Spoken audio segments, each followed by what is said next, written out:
Oi gente, eu sou a Lígia e o vídeo de hoje é sobre o livro Troncos e Barrancos, escrito pela Luísa Medeiros.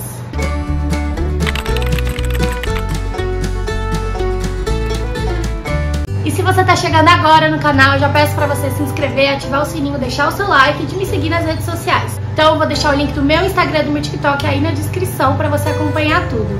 A Luísa me mandou o livro dela e foi uma leitura muito legal, bem pesada, bem intensa também, mas eu gostei muito desse livro. O livro conta a história da Anahi, uma menina que vive uma vida simples com o pai, o Itagiba, e a mãe numa cidade do interior, e um dia o circo chega na cidade. E ela nunca tinha visto o circo, ela estava muito emocionada, aquela coisa grandiosa, e ela dá uma espiada ali no ensaio, e ela vê um mágico se apresentando, eles trocam olhares, aí pinta aquele clima e ele convida ela para o espetáculo daquela noite, inclusive ele chamou ela no palco para ela fazer lá o experimento com ele. Então assim, desde o início já teve um amor à primeira vista. Eu não diria que eles engataram um relacionamento porque foi tudo muito rápido, mas eles se apaixonaram e começaram a se relacionar. Só que o pai da Anahi, o Itagiba, era totalmente contra, ele não aprovava o relacionamento, ele achava que por o Zion, esse mágico, ser um mágico, ele não traria boas oportunidades para a filha, né? Não era um cara rico, não era um cara que ia trazer o que ele queria para a família. Então, ele proibiu o encontro deles desde o início, mas é claro que eles se encontravam escondidos e, enfim, desafiavam aí o pai da Anahi. Inclusive teve um mini confronto uma vez que ele pegou eles no flagra. Não foi nada bonito, o Itagiba era um homem muito rígido, muito, eu diria conservador, eu diria grosso, sabe? Bem essa figura masculina que a gente conhece. E, enfim, um dia, no aniversário do Zion, eles estavam comemorando, ele, o irmão e uma moça do circo, e ele ficou no bar até mais tarde e ele acabou sendo morto, gente. Ele foi morto a princípio porque ele brigou com o dono do bar, mas eu já adianto pra vocês que ele foi morto em retaliação por contrariar as ordens do Itagiba e se encontrar com a Anahi, a filha dele. Logo quando o Zion morre, a Anahi se despedaça, ainda mais por ter acabado de descobrir que ela estava grávida do Zion. Então imagina só, pro Itagiba foi o terror. A filha desobedeceu ele e pra ele a pior coisa que poderia acontecer era ela engravidar de um cara sem futuro, em que inclusive agora estava morto, não ia poder nem ajudar. Então, num ato de raiva, ele expulsa a filha de casa.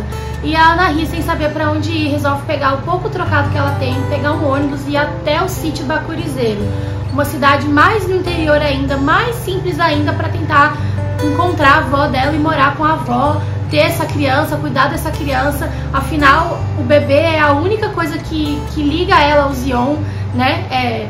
Enfim, ela não ia abrir mão daquilo. Ela chega sim no sítio Bacurizeiro, a avó dela recebe muito bem, isso até dá um alívio na hora que a gente tá lendo, porque você fica, nossa, achei que ia ser pior. Mas é uma área rural, assim, de extrema pobreza, recursos limitados, então assim, nesses 10 anos que se passa depois que a Anahi é expulsa de casa, ela tem o bebê, chama ele de Zion também, em homenagem ao pai. E a gente acompanha esses 10 anos, né? 10 anos depois, a gente vê que durante todo esse tempo a Anahi se esforçou muito para cuidar do filho, dar as melhores condições para ele, uma boa educação. Apesar dela ter vindo de uma família simples, como a mãe dela, por exemplo, era analfabeta, ela sempre gostou de estudar, sempre gostou de ler, e o sonho dela era se tornar professora e, quem sabe, poder ensinar as crianças ali da região e o próprio filho a ler, escrever, a pensar, coisa que ela viu que nas gerações passadas dela não teve.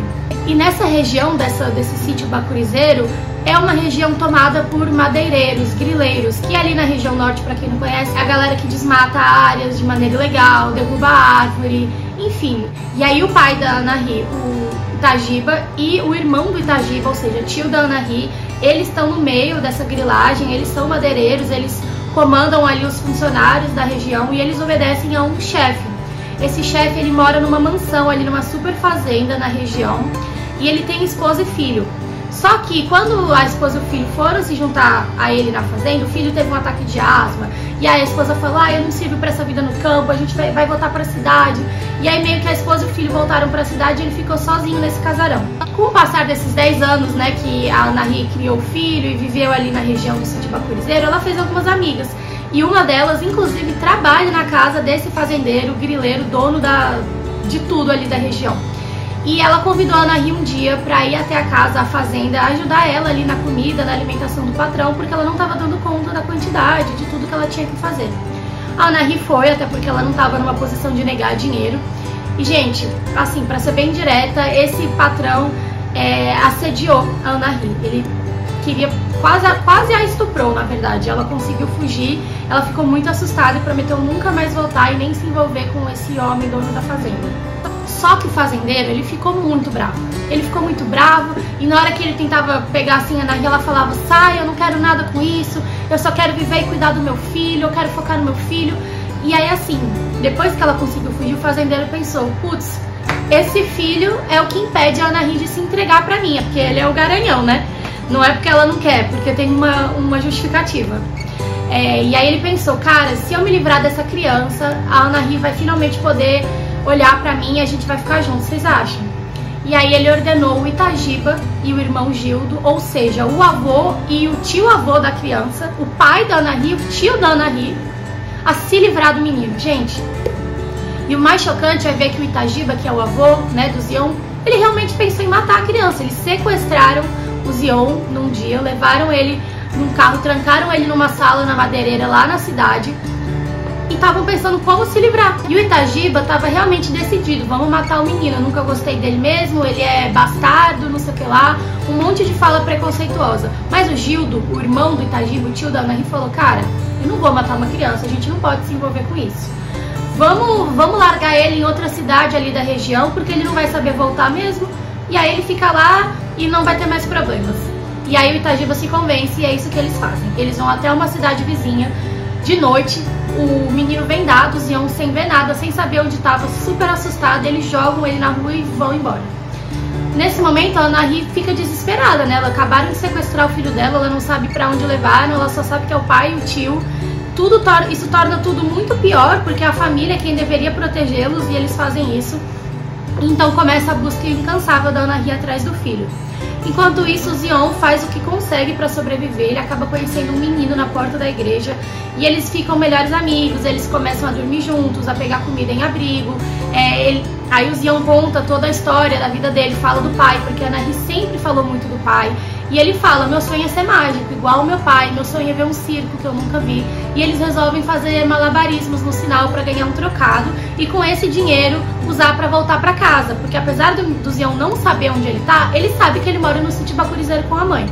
Então era esse o plano, eles iam juntar dinheiro e iam os dois. E o Zion tinha certeza que a Anahy também ia receber o amigo, afinal, para ela, a família acolher, sempre cabe mais um. Paralelamente a isso, uma investigação policial estava acontecendo ali na área das madeireiras, ali na região dos grileiros, porque enfim, né, gente, derrubada ilegal de árvores, muitos crimes acontecendo, os funcionários, eles tinham seus documentos confiscados, então eles não podiam nem sair da cidade, viajar, nem nada, porque os patrões tinham o comando de tudo. Eles também não recebiam dinheiro, era praticamente um trabalho escravo.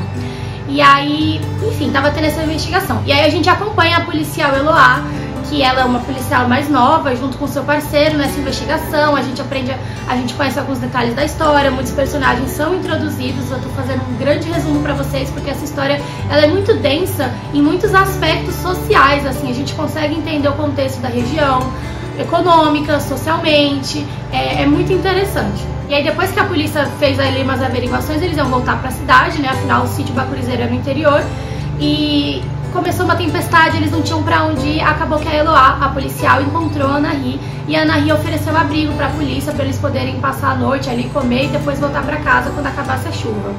E no meio ali daquela situação, a Anahy acaba contando pra Eloá, a policial, sobre o filho, sobre o que o pai dela fez, sequestrou o neto, aquela situação desesperadora que ela tá enfrentando, e a Eloá promete que ela vai dar um jeito de encontrar o Zion, não sei pronunciar, eu falo Zion. Até antes da Eloá partir, a Anahy pega o anel, que era do marido que morreu, né, o Zion, e fala: ó, esse anel era do meu grande amor que foi morto. Se você encontrar o meu filho Zion, entrega pra ele, é a única coisa que eu tenho do pai, pra ele se lembrar. Eu até questionei na hora assim: nossa, por que ela deu o anel? Porque ela mesma não guardou pra ela e entregou. Aguardem, vamos chegar nessa parte. E aí a Eloá: beleza, prometo que eu vou encontrar seu filho. E foi em busca. Enquanto isso, Zion, na cidade, com seu amiguinho, estavam lá fazendo malabarismo no farol quando de repente passou um carro, uma caixa de som anunciando: o circo chegou na cidade. Gente, o Zion ficou em choque, assim, é um circo, eu nunca vi um circo, eu preciso ir lá, preciso conhecer. Saiu correndo atrás do carro e chegou até o circo. Quando ele entrou, o trapezista que estava ali se apresentando levou um susto, porque ele era a cara do irmão que havia falecido. Gente, o circo que o Zion encontrou era o mesmo circo em que o pai trabalhava. E circo geralmente é familiar, né? Então a família toda trabalha no circo. O trapezista era o tio do menino. Então, assim, toda a família do circo, né, foi falar: nossa, você parece uma pessoa que eu conheço, de onde você é? Ele explicou a história e aí eles se encontraram. E assim, todo mundo recebeu o Zion de braços abertos, sempre pensou no garoto. Eles sabiam que a Anahy tinha fugido com o filho da cidade depois que o Itagiba expulsou ela de casa, mas eles estavam tão devastados com o assassinato do Zion pai que eles não foram atrás, não tiveram notícias, não sabiam para onde ela foi, e eles só rezavam, pensavam que um dia poderiam se encontrar. E o Zion e o Matias, que é o amiguinho dele, eles foram muito bem recebidos no circo, passaram a trabalhar lá. Enfim, gente, foi assim um grande reencontro. Essa cena é muito emocionante. E no meio das diligências, investigações policiais, a Eloá conseguiu encontrar o rastro do menino Zion e seguiu ele até o circo. Ela encontra ele, ele explica: olha, essa é minha família, eu não quero ir embora do circo. Na verdade, eu acho que é uma boa ideia minha mãe, a Anahy, vir até o circo. Assim a gente pode morar todo mundo junto, num lugar, viajando pelo país, num lugar que é todo mundo família, um lugar acolhedor, longe do Itagiba, longe de madeireiro, longe de patrão assediador, longe de tudo. E a Eloá fala assim: tá bom, eu vou lá então chamar sua mãe, toma aqui esse anel, é o do seu pai, aquela cena toda emocionante, e vai em busca da Anahy, pra chamar ela, avisar que ela finalmente encontrou o filho. Quando a Eloá voltou pro sítio Bacurizeiro, ela não encontrava a Anahy. A Anahy estava desaparecida. E nesse meio tempo, todos os policiais que estavam participando daquela investigação ativa dos madeireiros, dos grileiros, foram lá fazer uma grande operação de apreensão e prisão, né, da galera que estava envolvida. Então a Eloá não estava assim com muito tempo para procurar a Anahy. Ela falou: não, deixa eu me concentrar aqui nas prisões, vamos fazer a operação que eu vim fazer, e assim que acabar o pessoal me ajuda, a gente acha a Anahy, eu dou a boa notícia e já volta todo mundo para a cidade. Eles começaram a ir até as casas, né, prender os trabalhadores, prender os chefes, os patrões. Eles vão até aquela fazenda daquele patrão rico, dono de tudo, que assediou a Eloá no começo da história. Essa parte é muito pesada, eu fiquei muito mal lendo o livro. Eu pensei muito se eu ia mencionar ela aqui no vídeo, porque é um spoiler.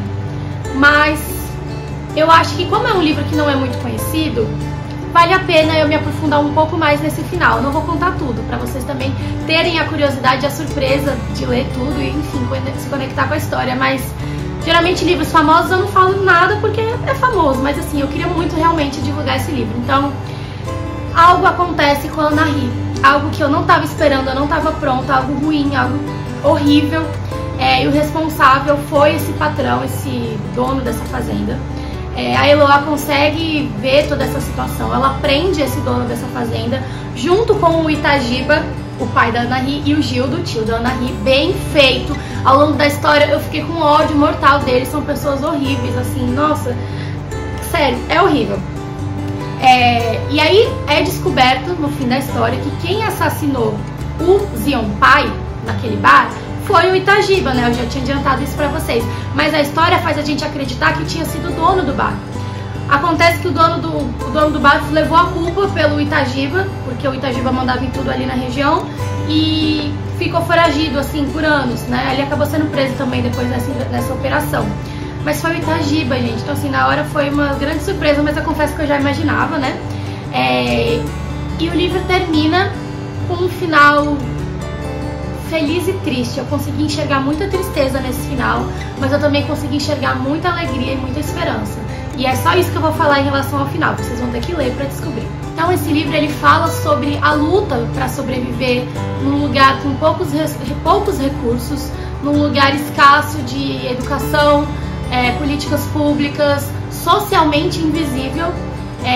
Fala muito sobre misoginia, sobre machismo, sobre relacionamento abusivo, tem violência sexual, então gatilho sobre isso, gatilho de violência. É uma história muito impactante, mas eu também entendi como uma história de amor, de perseverança, de luta pela educação, de sororidade e principalmente de esperança e de liberdade, ou a falta dela. Eu gostei muito desse livro, gente, eu gostei muito de verdade, eu acho que foi um dos melhores do ano, assim, é um livro que ele tem muitas nuances sociais, você consegue entender as diversas camadas da sociedade, muito mais do que uma história, você consegue entender, assim, sabe, todo o contexto em que ele se passa. Eu gostei demais, fica aqui a dica pra vocês. Ele tá disponível também no Kindle Unlimited, pra quem assina na Amazon pode ler de graça. E eu vou deixar o link aqui na descrição pra vocês comprarem o exemplar de vocês e as redes sociais da Luísa, da autora, pra vocês conhecerem, quem sabe acompanhar novas obras dela no futuro. Então é isso, muito obrigada por assistirem, eu espero que tenham gostado. Não deixem de se inscrever no canal, ativar o sininho, me seguir nas redes, o link do meu Instagram e do meu TikTok tá aí na descrição. E eu vejo vocês na próxima. Tchau!